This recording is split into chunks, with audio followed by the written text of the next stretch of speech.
fishing, it's in my soul.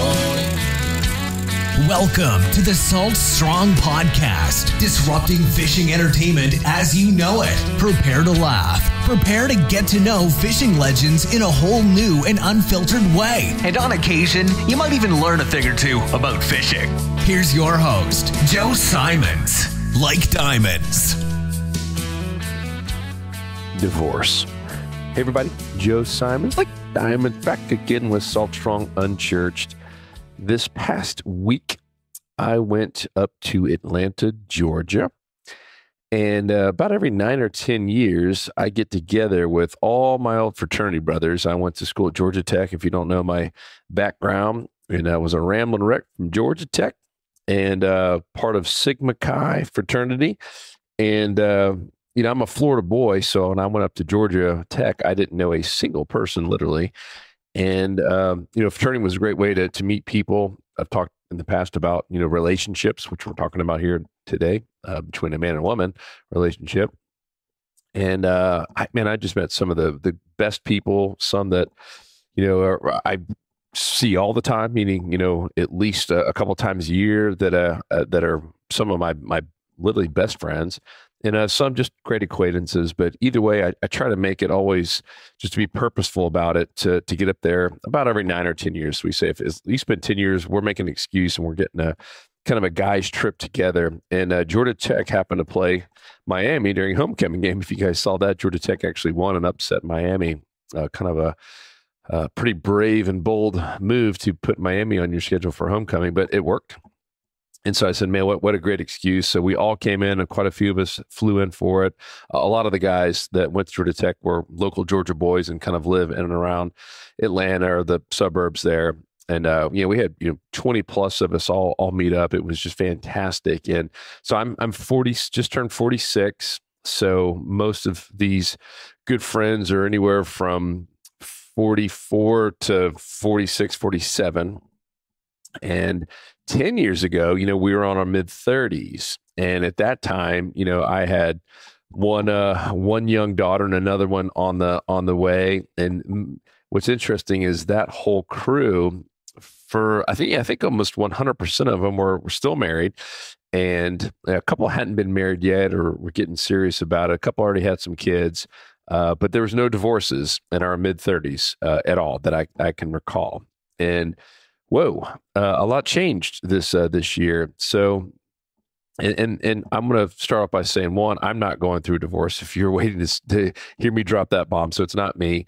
Two, this is not to, obviously I'm not poking fun at it, but this is not even, come down on anyone who's going through it. I saw the pain in a lot of my friends' eyes and got to hear some stories. And I'm really doing this just to share what I learned from them. I'm obviously trying to learn. I'm trying to be a better husband and make sure I don't have to go what they're going through. And two, this is something I would pass down to my own kids. And maybe if you've got kids or grandkids that are about to get married or maybe going to get married in the future, there's some really good learning lessons here that all my friends share with me, because I kind of dove in with them, and I was like, man, tell me what happened.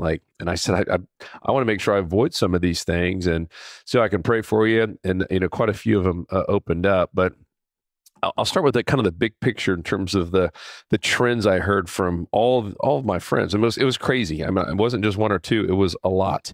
It was wild out of this group of guys, and even some of the people I just happened to run into around campus. Because we stayed pretty much through that whole day. I just ran into some old people that I knew from tech. And here's my second wife. It was just wild how many people this impacts today in today's age. So I feel for anyone who's going through it or has been through it. Not fun at all. But one of the bigger trends was that the downfall, if you will, happened really slowly, meaning it unraveled really, really slowly. Even there was one instance where it looks like there was some maybe some cheating going on.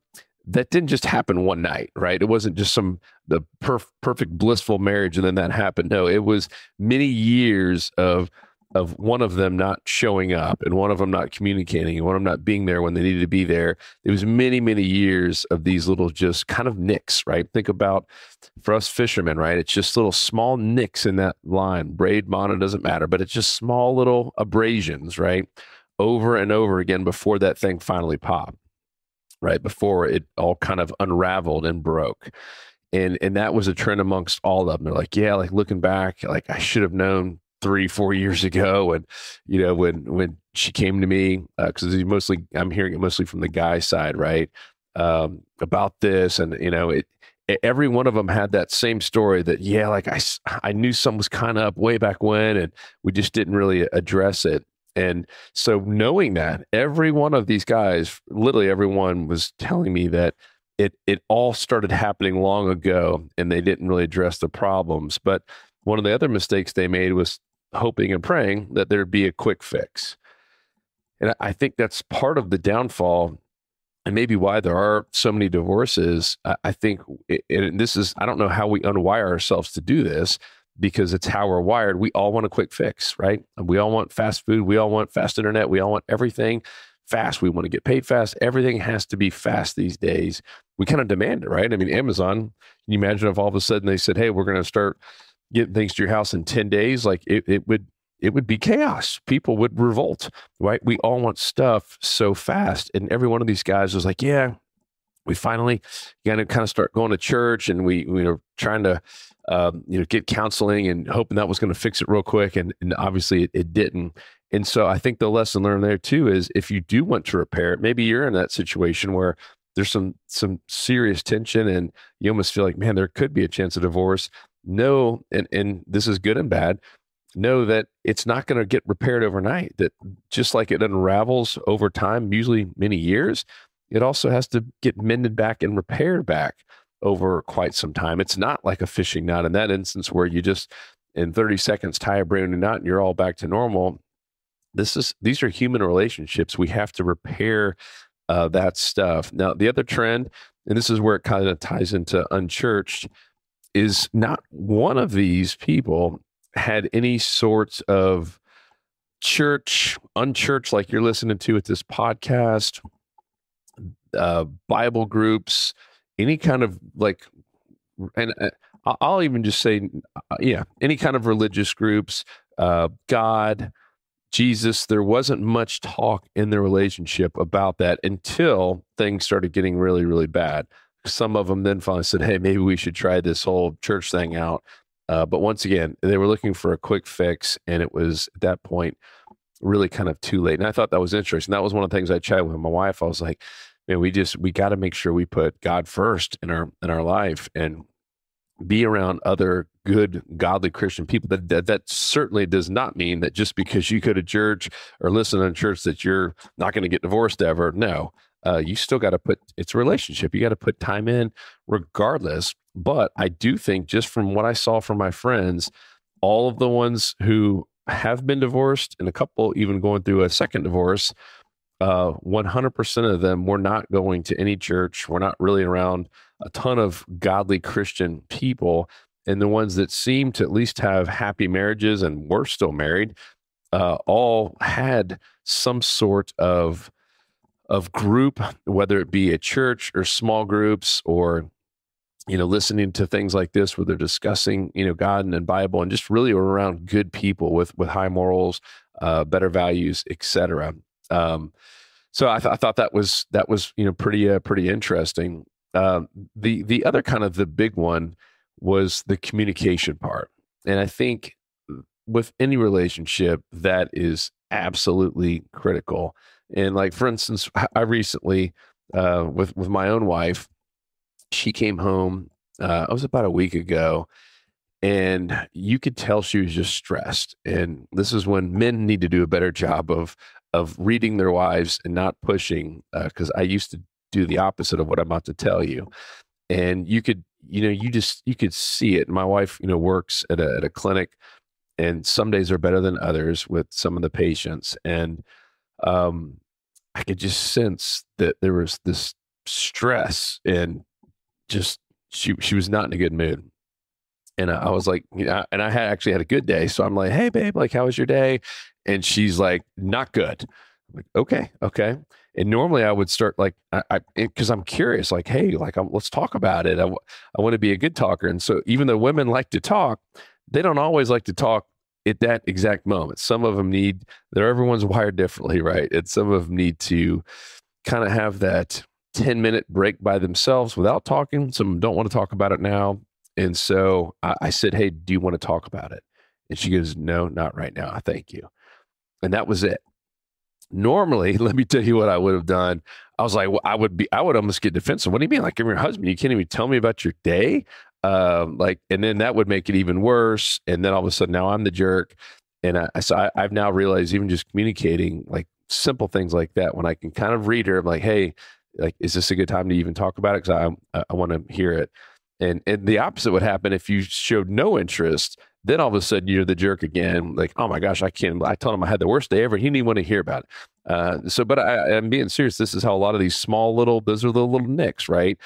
That just start adding up over time if you continually don't communicate well, don't ask questions, don't get involved. And I'm constantly learning on that side of things. So number one, it takes a lot of time to unravel. It also takes a lot of time to rebuild. Number two, just to kind of recap some of these, is to put God first in your relationship. It's tough for me to like say that is the only thing, because there are obviously a lot of things that go into a relationship. But I will tell you, out of all those people that I just met this past week that are going through divorce, not one of them was really putting God first in the relationship. That's going through the divorce or has already, or has multiple times. So thought that was very, very interesting. And the other one is the communication part of things. Constant communication, getting better at reading your partner. But the communication part is huge. I'll say one thing. I've always had an issue kind of with the overall balance of things, meaning I'll go through phases where we'll go on a awesome vacation with just the two of us. We're pretty good about getting away and having kind of the date nights. And then I won't have that for a long time, right? Where I'm now back in the business and trying to run a business and just so many things going on with kids' sports and all that. I've struggled with the balance part of thing. I didn't hear that much from them in terms of like the balance issue. And it wasn't like a trend that they were all CEOs or too busy with jobs.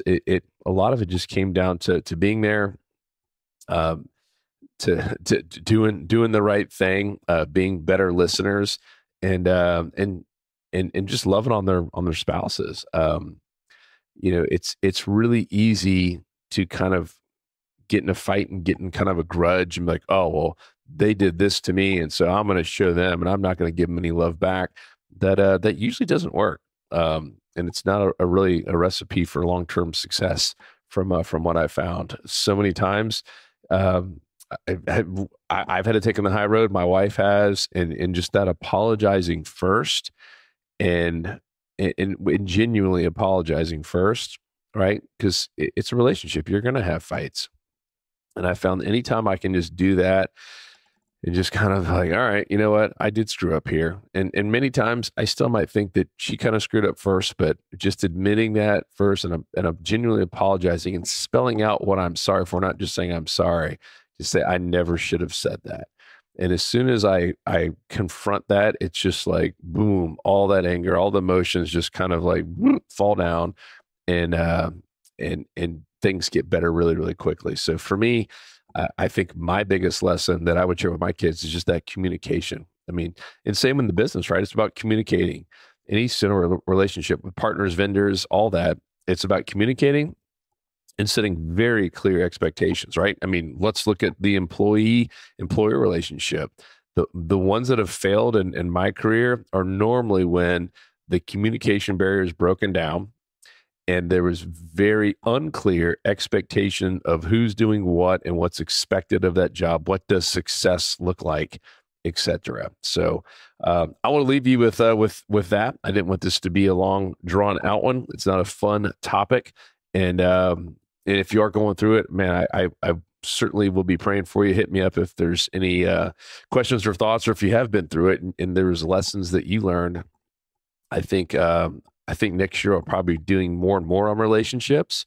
This is clearly something that our society is going through in a negative way, meaning I know, looking just at my parents, who were obviously a whole different generation, but even now in their 70s, like they got a really small group of friends who have been divorced. And that doesn't mean that many haven't. They have, but back when they were in their 30s and 40s and 50s, it just wasn't as common. It's way more common today to get a divorce. Heck, it was like half of my friends. Literally, it was almost half of them. By the way, if I didn't say that earlier, of this core group of friends, it was like, whoa, absolutely bonkers. And this is, we're not just some random group that the only one impacted by it. The numbers aren't lying. They're going through the roof. So I think I am going to put a big a big laser focus on relationships next year for Unchurched. And I want to get better at it. Something I want to get better at, and not just with spouses, but even with kids, right? With business partners, with bosses, coworkers, et cetera. All that's just so critical to success, to fun, to fulfillment, et cetera. So love you guys. If there's, once again, anything that I need to go dive deeper in, or anything that you've experienced, hit me up on my private email, Joe, Joe, @saltstrong.com. 'Cause fishing, it's in my soul, it was pain.